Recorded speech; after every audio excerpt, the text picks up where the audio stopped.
atau proses psikogenik lainnya. Selanjutnya.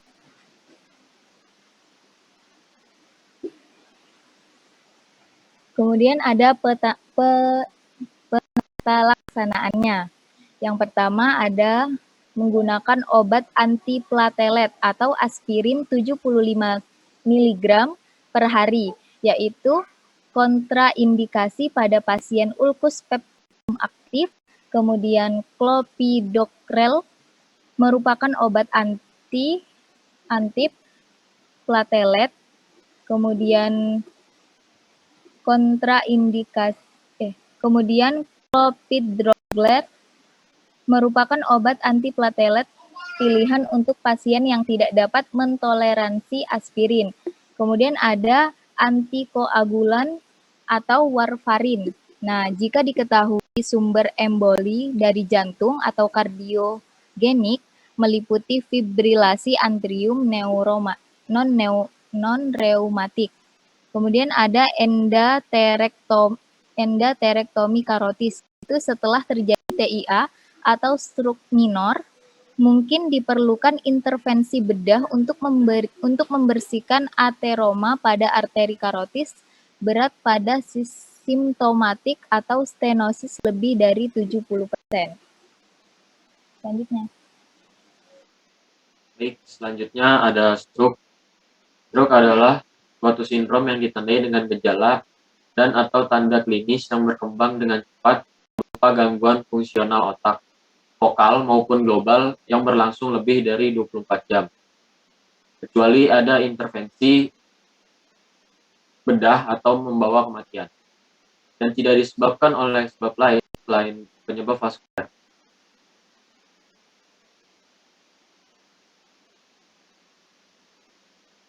Di sini ada penjelasan mengenai tipe stroke. Tipe stroke dibagi dua, yaitu hemoragik dan non-hemoragik. Di sini penyebabnya beda. Kalau hemoragik itu pecahnya pembuluh darah, lalu non-hemoragik itu sumbatan aliran darah otak, lalu penurunan perfusi jaringan otak, lalu iskemia, ada pelebaran kolateral, aktivitas elektrolit terganggu, dan metabolisme anaerob. Lalu ada asam laktat, edema otak, pompa natrium dan kalium gagal, perfusi otak menurun, nekrosis jaringan otak. Lanjutnya.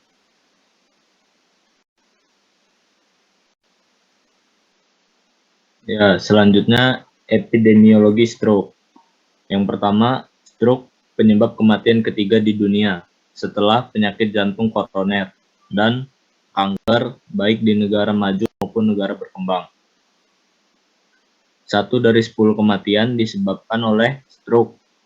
American Heart Association 2014, Stroke Forum 2015. Secara global, 15 juta orang terserang stroke setiap tahunnya.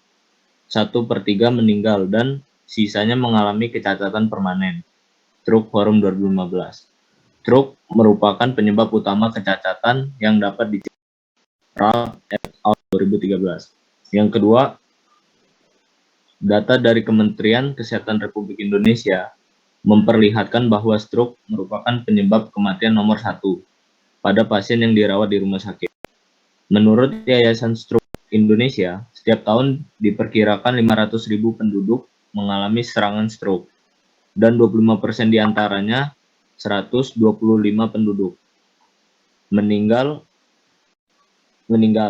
sisanya mengalami cacat ringan maupun berat. Selanjutnya.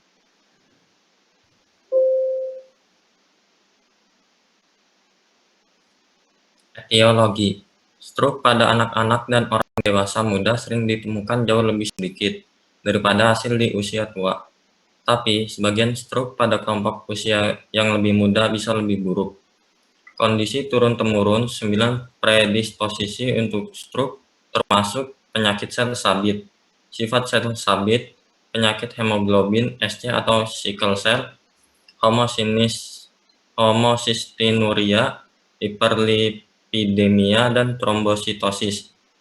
Namun belum ada perawatan yang memadai untuk hemoglobinopati. Tapi homocystinuria dapat diobati dengan diet dan hiperlipidemia akan merespon untuk diet atau mengurangi lemak obat jika perlu. Identifikasi dan pengobatan hiperlipidemia pada usia dini dapat memperlambat proses aterosklerosis dan mengurangi risiko stroke atau infark miokard pada usia dewasa. Gilroy 1992.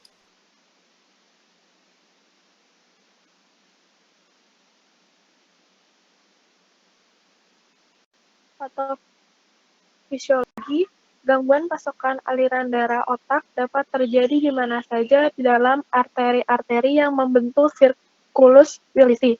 Secara umum, apabila aliran darah ke jaringan otak terputus selama 15-20 menit, akan terjadi infark atau kematian jaringan.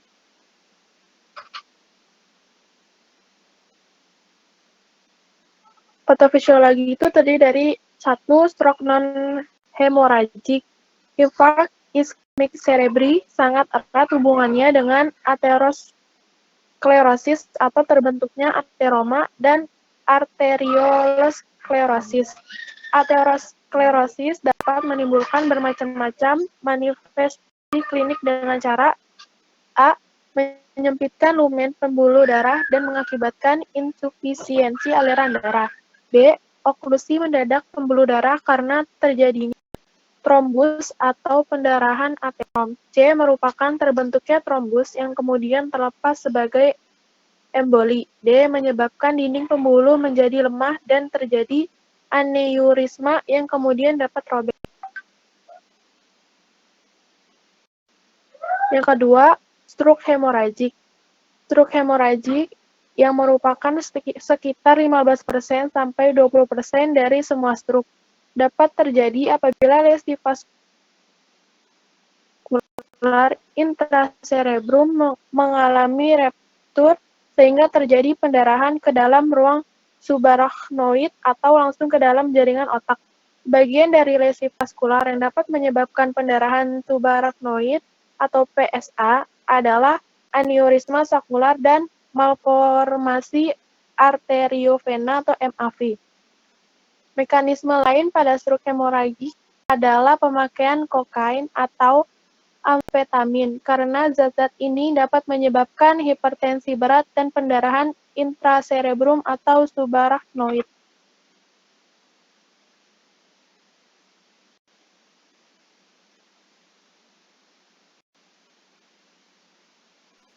Selanjutnya ada manifestasi klinis. Yang pertama ada infark pada sistem saraf pusat. Adapun tanda dan gejala infark arteri tergantung dari area vaskular yang terkena. Yang pertama ada infark total sirkulasi anterior atau karotis, yaitu ada hemiplegia atau kerusakan pada bagian atas traktus kortikospinal. Kedua ada hemianopia atau kerusakan pada radius opticus. Ketiga, ada defisit kortikal, misalnya disfasia atau hemisfer dominan, hilangnya fungsi visospasial atau hemisfer non-dominan. Selanjutnya, ada infark parsial sirkulasi anterior yang terdiri dari hemiplegia dan hemianopia, hanya defisit kortikal saja. Selanjutnya, ada infark lakunar, yaitu penyakit intrinsik lipohyalinosis pada arteri kecil profunda menyebabkan sindrom yang karakteristik. Infark sirkulasi posterior atau vertebrobasilar. Tanda-tanda lesi batang otak.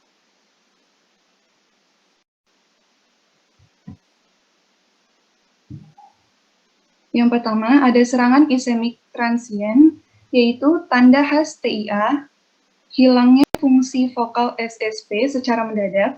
Gejala seperti sinkop, bingung, dan pusing tidak cukup untuk menegakkan diagnosis. TIA umumnya berlangsung selama beberapa menit saja, jarang berjam-jam. Daerah arteri yang terkena akan menentukan gejala yang terjadi. Selanjutnya, perdarahan subarachnoid. Akibat iritasi meningen oleh darah, maka pasien menunjukkan gejala nyeri kepala mendadak atau dalam hitungan detik, yang sangat berat disertai fotofobia, mual, muntah, dan tanda-tanda meningitis atau kaku duduk dan tanda kerning. Yang keempat, perdarahan intracerebral spontan.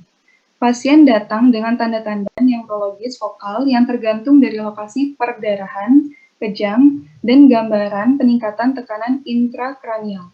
Diagnosis biasanya jelas dari CT scan.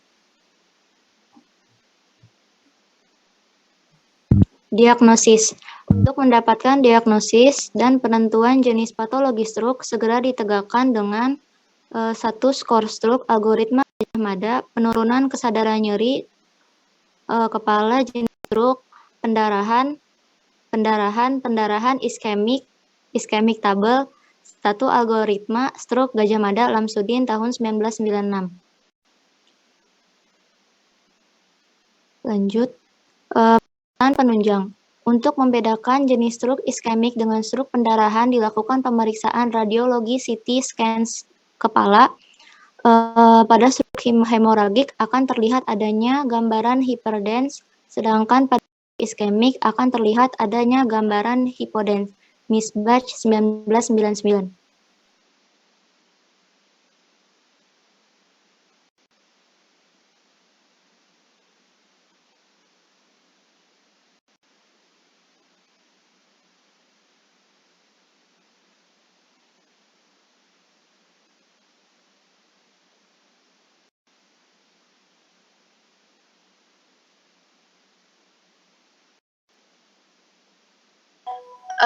Untuk selanjutnya ada diagnosis banding. Kriteria pembeda ada usia, tanda awal, terus wajah, sama saat timbulnya penyakit. Jadi untuk yang stroke hemoragik sama stroke iskemik itu beda gejalanya beda.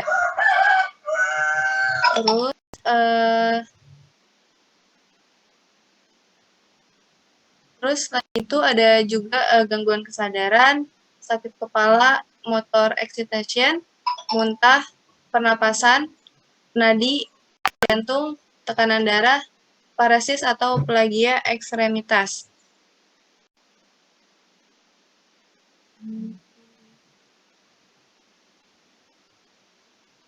Untuk penata laksanaannya, yang pertama stabilitas pasien dengan tindakan ABC, yaitu airway, breathing, sama circulation. Yang kedua ada pertimbangkan intubasi bila kesadaran stupor atau koma atau gagal napas. Terus pasang jalur infus intravena dengan larutan salin normal 0,9% dan kecepatan 20 mili per jam dengan memakai cairan hipotonis seperti dextrosa 5% dalam air dan salin 0,5% karena dapat memperhebat edema otak.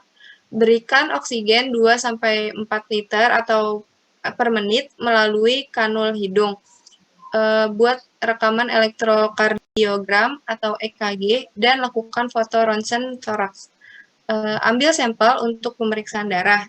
Ada pemeriksaan darah perifer lengkap dan trombosit, terus ada kimia darah seperti glukosa, elektrolit, ureum, dan kreatinin. Lalu ada massa protombin dan massa protomboplastin parsial. Jika ada indikasi, lakukan tes berikut. Yang pertama ada kadar alkohol, fungsi hati, gas darah arteri, dan screening toksikologi atau tegakkan diagnosis berdasarkan anamnesis dan pemeriksaan fisik.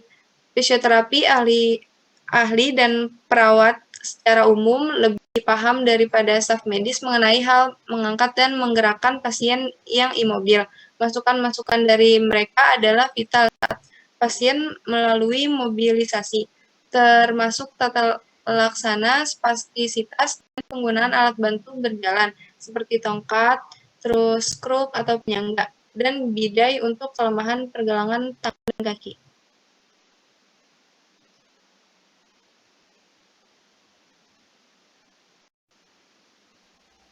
Ya, selanjutnya implikasi di bidang fisioterapi. Jadi gangguan pada vaskuler otak itu bisa diterapi dengan transcutaneous electrical nerve stimulation atau TENS. Terapi TENS ini dilakukan oleh fisioterapis dengan menggunakan energi listrik bertujuan untuk mengurangi nyeri dengan merangsang saraf sensoris melalui permukaan kulit pada pasien stroke. Ya, sekian dari kelompok kami. Terima kasih. Wassalamualaikum warahmatullahi wabarakatuh. Waalaikumsalam warahmatullahi wabarakatuh. Oke, jadi kita lihat dari depan diterangkan tentang gangguan vaskularisasi dari otak. Sebelumnya seharusnya harus tahu dulu otak itu didarahi dari sirkulasi anterior sama sirkulasi posterior. Sirkulasi anterior itu didarahi oleh sepasang arteri karotis, sedangkan sirkulasi posterior didarahi oleh sepasang arteri vertebralis. Anterior itu cabang pertama dari arteri karotis itu adalah arteri optalmika. Arteri optalmika mencabangkan arteri sentralis retina, sehingga itu yang merupakan gejala-gejala yang tadi disebut dengan amaurosis fugax. Bila ada gangguan sirkulasi di arteri optalmika itu, terjadilah gangguan yang buta mendadak seketika satu sisi, sehingga itu yang disebut dengan amaurosis fugax. Amaurosis fugax itu merupakan tanda dari terjadinya stroke. Terus yang kedua, setelah itu dia mencabangkan beberapa arteri lain, arteri cerebri media, cerebri anterior, arteri choroidea. Itu untuk sirkulasi anterior. Di sirkulasi posterior, arteri vertebralis itu mencabangkan dua arteri vertebralis bersatu di daerah batang otak itu, dia bersatu menjadi arteri basilaris. Kemudian dia mencabangkan arteri-arteri untuk cerebellum dan untuk batang otak. Untuk cerebellum yang pertama adalah AICA, yang kedua adalah AICA, yang ketiga adalah arteri cerebellum superior, arteri cerebellum superior. 3 arteri. Jadi oleh karena itu, kalau gangguan-gangguan yang timbul di anterior akan menyebabkan gangguan di daerah depan otak atau daerah kortikal, daerah bawah kortikal. Gangguan di daerah posterior, sirkulasi di posterior menimbulkan vertigo sentral atau gangguan saraf-saraf gangguan batang otak, seperti ada kena gangguan diplopia atau penglihatan menjadi kembar atau gangguan-gangguan lain. Nah, pada stroke ini ada 2 saraf yang mungkin penting, yaitu saraf 7 dan saraf 12. Saraf 7 untuk fasial, saraf 12 untuk lidah. Nah, 2 saraf ini mendapatkan persarafan sentral secara kontralateral. Artinya secara kontralateral sama, kalau hemiparesis kanan yang lumpuh adalah nervus 7 kanan. Hemiparesis kiri yang lumpuh adalah nervus 7 kiri. Nah, apabila yang lumpuh nervus 7 yang hemiparesis adalah kanan, tapi yang lumpuh adalah nervus 7 kiri, itu berarti kita sebut dengan hemiparesis alternans. Ya. Nah, dari segi penyebab tadi disebutkan ada TIA. TIA itu adalah serangan otak sepintas, berarti berhilang-hilang sebelum 24 jam. Itu merupakan warning sign something wrong in your brain, itu ditentukan oleh adanya TIA itu tadi. TIA itu dapat berulang beberapa kali, dapat menjadi stroke, atau tidak mendapat serangan lagi, bisa saja terjadi. Jadi TIA itu warning sign bahwa terhadap penderita itu ada warning sign, ada something wrong in her atau in his brain. Itu. Kemudian itu satu. Yang kedua, faktor risiko. Jadi kalau untuk otak ini ada faktor risiko. Faktor risiko itu adalah gangguan-gangguan lain, seperti misalnya faktor risiko yang tidak dapat diubah. Tidak dapat diubah itu adalah jenis kelamin, wanita lebih baik, lebih banyak, pria lebih banyak dari wanita. Yang kedua, faktor risikonya adalah usia, makin tua makin cenderung untuk jadi stroke. Faktor risiko itu yang memacu untuk terjadinya stroke, memacunya. Kemudian yang ketiga mungkin kultural atau makanan itu yang sebetulnya dapat diubah. Yang kedua, yang pertama faktor risiko yang tidak dapat. Satu lagi ras, misalnya orang hitam lebih banyak daripada orang bule. Kemudian faktor risiko yang dapat diubah. Yang dapat diubah itu antara lain yang itu hipertensi, yang kedua adalah diabetes mellitus, yang ketiga adalah hiperkolesterolemi, yang keempat mungkin hiperurisemi, yang kelima mungkin yang lain-lain yang bisa menjadi faktor risiko terjadinya stroke. Nah, secara stroke itu dibagi dua. Satu, stroke non-hemoragik itu disebut dengan stroke iskemi. Stroke hemoragik itu stroke perdarahan. Stroke perdarahan itu ada dua, ada perdarahan di intracerebral, kemudian perdarahan di subarachnoid. Subarachnoid itu di bawah arachnoid.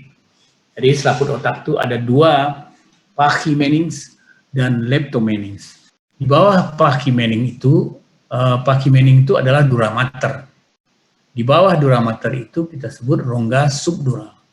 Di atas dura mater, antara tulang tabula interna dengan dura mater, kita sebut rongga epidural atau ekstradural.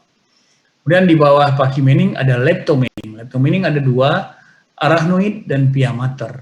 Di bawah arachnoid itu kita sebut subarachnoid. Di dalam subarachnoid ini mengalirlah cairan liquor cerebrospinalis dari yang masuk ke dalam ventricle otak. Sehingga perdarahan subarachnoid itu pada dasarnya adalah perdarahan yang terjadi di subarachnoid yang menyebabkan terjadinya perdarahan juga di intraventrikuler. Itu secara umum bedanya. Penyebabnya mungkin misalnya aneurisma, pecahnya pembuluh darah karena ada gangguan pembuluh darah yang robek, kemudian ada arteriovenosa malformation, salah urus, salah hubungan antara otak, pembuluh darah di otak. Kemudian setelah itu, jadi yang penting tahu itu satu faktor risiko, yang kedua sirkulasi pembuluh darah otak, nanti dibuat sirkulasinya kayak apa, daerah apa yang didarahinya, kemudian karena daerah yang didarahi itu gangguan-gangguan yang kena itu tergantung dari daerah yang kena. Ya. Manajemen fisioterapi itu adalah satu, karena terjadi spasticity pada pasien, maka kita melakukan tindakan-tindakan, sekarang dilakukan tindakan dengan bobat terapi, bobat fisioterapi. Nanti coba dicari apa itu bobat, bagaimana cara bobat itu. Yang kedua adalah dengan alat-alat. Alat-alat itu mungkin untuk relaksasi daripada otot dan melatih supaya tidak terjadi kontraksi berlebihan dari otot tadi, sehingga terjadi perbaikan pada otot yang mengalami kelainan. Ya. Oke, ada pertanyaan? Jaga jarak aman bila Anda dalam kerumunan atau hindari kerumunan. Jadi nanti harus ada yang dibuat makalahnya tentang pertama tadi disebutkan sirkulasi pembuluh darah itu anterior dan posterior, di mana siklus arteriosus wilisi yang disebutkan tadi. Kemudian daerah-daerah yang darahi oleh arteri tersebut, daerah sebelah kortikal, sebelah luar oleh arteri cerebri media, sebelah medial di daerah diencephalon misalnya oleh arteri cerebri anterior, di daerah belakang oleh cerebri posterior. Nanti dilihatkan lokasinya, sehingga gejala-gejala yang timbul itu nanti akan sesuai dengan lokasi yang kena. Apabila yang kena adalah daerah di daerah frontal atau di daerah temporal, maka bisa terjadi afasia. Ada dua afasia motorik dan afasia sensorik. Afasia motorik adalah kelainan yang terjadi di gyrus frontalis inferior, sehingga dia tidak bisa bicara. Tapi pada hemisfer dominan, dua hemisfer, orang yang kanan, hemisfer dominannya adalah hemisfer kiri, Orang yang tidak, hemisfer dominannya sebaliknya. Ya. Hemisfer dominan yang terjadi itu menyebabkan afasia motorik, orang tuh mengerti tapi dia tidak bisa bicara. Kalau afasia sensorik adalah di daerah temporal, di gyrus marginalis lokasinya. Apabila kelainan terjadi afasia sensorik, dia mengerti, dia tidak mengerti apa yang dia ucapkan dan apa yang diomongkan dia tidak mengerti. Kalau afasia global adalah terjadinya dua-dua afasia. Bisa juga terjadi afasia konduksi dan lain-lainnya.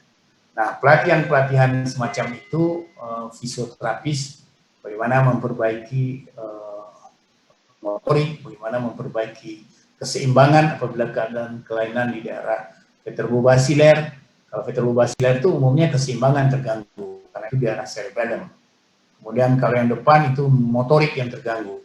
Kalau di daerah tengah, di daerah kapsula interna itu yang terganggu adalah hemisensorik yang terganggu. Jadi, mengenal patofisiologi itu, kita akan mengenal bagaimana cara tata laksana medik dan tata laksana fisioterapis pada pasien-pasien yang mengalami stroke. Baik, ada pertanyaan?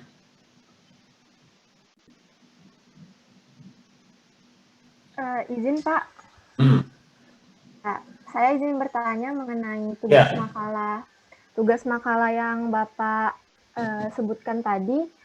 Itu makalahnya per kelompok ya Pak atau bagaimana? Apa? Tugas makalah?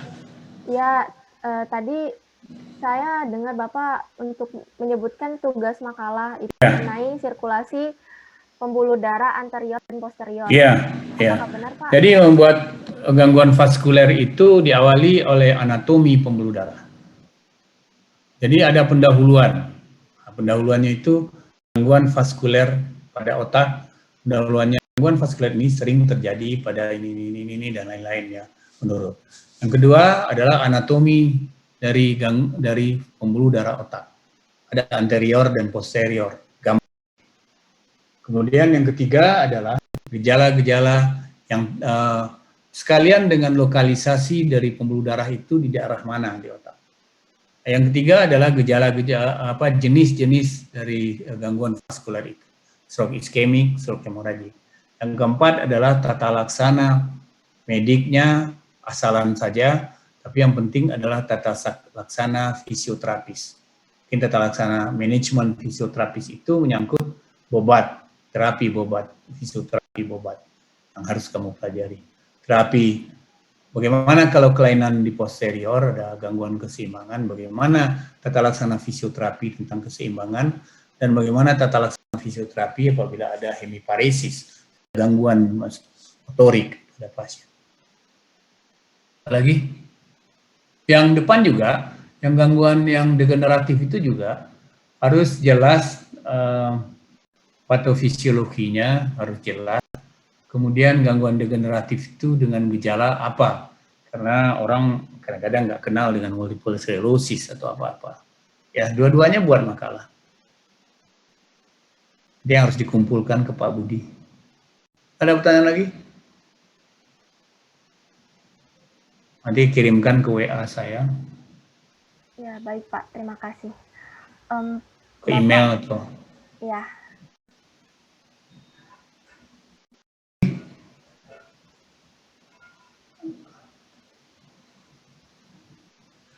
Bertanya dokter. Ya.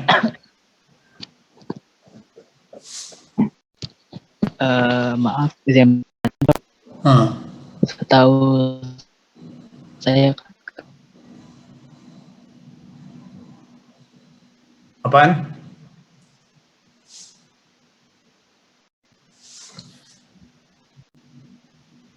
Kayaknya ini sinyal Pak. Si Zidan tadi bertanya tapi suaranya terputus. Sepertinya karena sinyal. Ya. Ya, teman-teman selagi menunggu Zidan mungkin ada yang ingin bertanya kembali. Jadi banyak juga masyarakat yang mengaitkan dengan stroke ini. Zidan, maaf, tadi suaranya terputus. Bisa diulang nggak?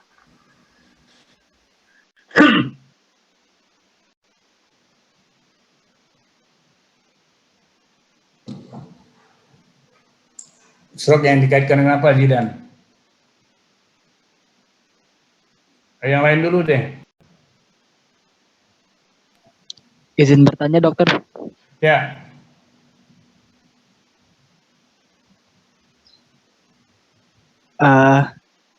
Banyak anggapan masyarakat bahwa penyakit stroke sendiri salah satu penyebabnya sering dikaitkan dengan jatuh dari kamar mandi atau dari mana gitu. Tapi kan menurut penjelasan kelompok sebelumnya yang baru presentasi, stroke ini disebabkan karena adanya penyumbatan ataupun adanya gangguan di masalah vaskuler di otak. Ya. Jadi anggapan mengenai bahwa salah satu penyebab stroke ini karena jatuh itu dan terbentur itu benar atau salah, dokter? Terima kasih, dokter. Ya, salah. Jadi dia bukan jatuh. Dia mungkin karena ada stroke dia jatuh atau bentur kepalanya. Tapi bukan karena jatuh. Kalau jatuh yang terjadi adalah perdarahan misalnya epidural atau subdural atau intra. Jadi dia stroke dulu. Dia penyebabnya penyumbatan, ada perdarahan. Kalau penyumbatan karena gangguan dari sirkulasi. Kalau perdarahan karena tensi yang tinggi, pecah pembuluh darah. Itu penyebabnya. Jadi bukan karena jatuh. Jatuhnya karena dia pusing kepalanya, dia jatuh di kamar mandi. Tapi selalu orang ngomong jatuh di kamar mandi, nggak sadar. Nggak sadar. Kalau nggak sadar berarti pusat kesadaran yang kena. Kalau dia muntah berarti tinggi tekanan di dalam otak. Jadi tinggi tekanan dalam otak menyebabkan orang muntah proyektil, muntah yang tidak didahului oleh mual, loncat, dan kemudian ada nyeri kepala hebat disertai dengan tensi yang tinggi, tapi ada nadi yang menurun. Itu tanda Cushing sign pada ini. Ya. Apalagi? Baik, terima kasih, dokter. Ya. Nanti hari Jumat belajar apa? Ini ada satu lagi gangguan vaskuler ya? Neuroscience. Ada gangguan vaskuler satu lagi ya? Gangguan vaskuler di medula spinalis. Hari ini atau nanti hari Jumat aja? Sebentar ya, Dok, saya tanya dulu, karena soalnya si pennya beda, Dok. Apa? Apanya beda? Halo? Beda apanya? Untuk mata kuliahnya beda. Mata kuliahnya beda, Dok, sama yang... Ya, nggak apa-apa, kita presentasinya yang nanti yang mata kuliah neuroscience dulu. Nanti kalau itu selesai, kita lanjut dengan gangguan vaskuler. Ini. Kebanyakan kamu sesek kepalanya. Ya. Kan satu lagi ya, tinggal gangguan vaskuler di medula spinalis ya. Yang untuk ini, yang untuk topik kan ada penyakit degeneratif, terus gangguan vaskuler di otak dan di medula spinalis. Ya, di otak dan medula spinalis. Itu dua itu kan dalam dua topik, dua kali waktu kan. Kemudian yang ketiga, apalagi itu saya. Ada 4 topik, 3 topik yang semester ini. Semester depan 1 topik. Mana si Fajarina mana? Fajarina itu dia. Betul kan? Ya, Dok, sebentar saya cek RPS-nya dulu ya, Dok. Oh iya. Lihat ya. Ya, jadi ada degeneratif pada sistem saraf pusat dan udah tadi pada otak sudah dilaksanakan pada hari ini, ya benar. Ya. Selanjutnya itu ya benar, Dok, gangguan vaskuler pada spinal cord, dan yang terakhir itu definisi epidemiologi, etiologi, dan patofisiologi. Apa yang terakhir? Yang terakhir itu adalah definisi epidemiologi, etiologi, dan patofisiologi pada toksin, gangguan motor end plate, dan respirasi. Oh ya, pada myasthenia gravis. Oke, itu toksin, pengaruh toksin pada neurologi. Ya, jadi izin bertanya, Dok, karena pertemuan pada hari Jumat itu bukan Jumat, nanti aja kalau sekali lagi, Rebo sekali lagi, masih ada nggak? Iya, masih ada. Oh iya, Rebo sekali lagi aja. Jumat kenapa? Ya, saya mohon maaf, Dok, saya keliru. Jadi ya hari Rabu itu karena Sebenarnya untuk hari Rabu itu pembahasan RPS-nya untuk yang gangguan pada spinal cord saja, Dok. Untuk yang toksin itu pada hari Rabu tanggal 13 April. Itu mau digabung saja atau bagaimana ya, Dok? Kalau bisa gabung aja buat, kalau bisa, kalau terburu waktu. Ya, baik. Ya. Terima kasih, Dok. Jadi kalau nggak terburu, kita mundurin. Yang Ya. sekarang udah nggak ada kan? Ya, untuk sekarang sudah selesai. Nanti dibikin tugas-tugasnya, nanti kirim ke email saya. Tugasnya satu per grup tuh bikin tugas makalah, tapi makalahnya nggak usah susah-susah, tapi jelas, dan tapi prinsipnya di dalam tuh ada tata laksana fisioterapi, manajemen fisioterapi, terutama pada gangguan vaskuler otak ini yang lebih riskan menimbulkan kelainan-kelainan. Ya. Ya, Dok, mohon maaf saya izin bertanya kembali. Ini sebelumnya tadi udah ada ini makalah yang sebelumnya. Apakah tata pelaksana fisioterapi ini digabung dengan makalah yang tadi? Jadi materi Ya, digabung aja. Ya, baik. Ya, digabung aja, per grup kan gabung aja. Ya, baik. Terima kasih, Dok. Supaya bagus. Nanti kan ujian dari sana. Dokter, saya mau nanya, tapi ini nggak berhubungan sama materi. Saya mau nanya mengenai tips seperti itu, Dok. Apa boleh? Apa? Tips belajar. Oh, tips belajar. Oh ya, gimana, kenapa tips belajar? Ya, menurut saya pribadi materi neuroscience ini cukup sulit. Memang iya. Memang sulit. Jadi pertama harus tahu dulu neuroanatomi. Setelah itu harus kenal neurofisiologi. Setelah itu tentang penyakit-penyakit itu mudah. Jadi tahu dulu otak ini dengan bagian-bagiannya, terus dengan sirkulasinya. Ya. Kalau udah tahu anatominya, tahu darah yang didarahinya, sehingga mudah untuk mengetahui kelainan-kelainan. Mungkin nanti harus lihat pasiennya. Kalau nggak lihat pasien juga bingung. Ya. Nggak bisa dihafalin seluruhnya, tapi harus dimengerti. Kayak misalnya pembuluh darah itu harus dimengerti. Di mana pembuluh darah itu, jalan-jalan pembuluh darah itu harus tahu. Misalnya yang saya sebutkan tadi, sirkulasi posterior. Aorta itu mencabangkan arteri vertebralis, kemudian vertebralis bersatu menjadi arteri basilaris. Dia di gambarnya, basilaris itu mencabangkan yang pertama arteri aika, kemudian yang kedua pika, yang ketiga SCA. Jadi, tahu itu aika itu perginya kemana, PCA itu perginya kemana, sehingga kelainan-kelainan di arteri itu bisa menunjukkan lokalisasi dari kelainan tersebut. Kalau nggak salah kan udah belajar traktus dulu kan, kortikospinal, udah belajar kan dulu? Udah belum? Traktus piramidalis, ekstrapiramidalis. Kalau nggak salah saya ngajar dulu, semester berapa ya? Semester 1 kali.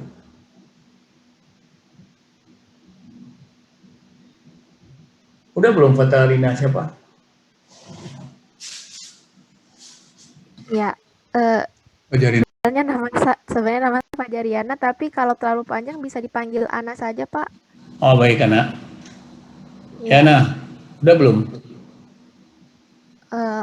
Semester 1 ya, Pak? Ya, udah belajar traktus itu kan? Traktus kortikospinal, udah kan? Iya, sudah, Pak. Itu dimengerti. Susah ngapalnya, tapi dia harus dimengerti, diulang-ulang. Saya diulang-ulang, dimengerti, baru tahu. Iyalah. Ya, nanti sambil nanti baru ngerti. Ya. Ada lagi pertanyaan? Nggak ada ya?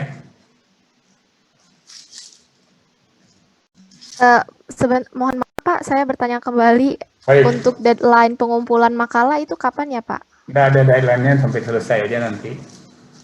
Tapi waktu-waktu jangan dibuang, jangan menunggu waktu, kapan ada waktu bikin aja. Ada itu kalau udah selesai mau ujian itu aja. Supaya kamu bisa belajar dari sana. Kamu kan belajar dari mana kalau enggak? Belajar dari apa yang sudah dilakukan itu. Jadi kalau saya tanya nanti, kenapa kok hemiparesis kiri itu terjadi lesi di darah kanan? Dan jawabannya. Kenapa hemiparesis kanan itu lesi di sebelah kiri?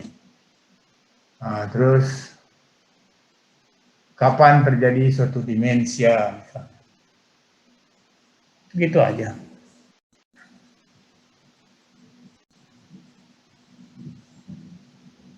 Berapa orang sih semuanya kamu nih? Ada berapa orang sih? Anak manusianya? Ada 46, Pak. Oh banyak ya? Ada 46, Pak. Masuk semua nggak? Iya, Kalau alhamdulillah. nggak masuk ya rugi sendiri. Iya, masuk. Ya, oke. Ada lagi pertanyaan? Saya tutup. Saya leave. Iya, mohon maaf Pak, sebelumnya kita ada sesi dokumentasi dulu. Silakan. Iya, tapi bisa digantikan sama Nisa atau Adiba karena sinyal saya buruk jadi nggak ada fotonya di sini, nggak ada mukanya. Mungkin bisa digantiin teman-teman. Ya, silakan. Iya, saya ambil kali ya. Saya yang scan ya. Siapa yang didokumentasikan semua ya? Iya Pak. Saya juga. Iya. Udah, saya buka ini. Kalau udah bilang ya.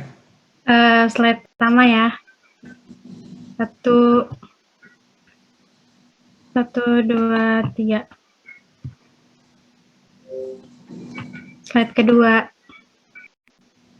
1, 2, 3. Udah, terima kasih. Ya, udah. Ada yang kelihatan giginya semua tuh. Ada yang kasih lihat yang di foto giginya malah. Oke, udah ya. Sudah selesai? Saya bisa leave? Sudah, terima kasih dokter. Ya, sampai hari Jumat ya. Terima kasih dokter. Jumat siang ya. Jumat siang, Dok. Ya, mari. Ih, baik banget loh. Kapang Angel nggak mau rendang apa? Mau. Ini aku juga mau loh. Baik banget. Bener ya Pak? Bang, samper gua Bang. Gua mandi dulu kagak ya, gua udah gak mandi dari kemarin. Astaga, Angel. Angel. Kirimin salam nih. Pas banget gue. Barusan baru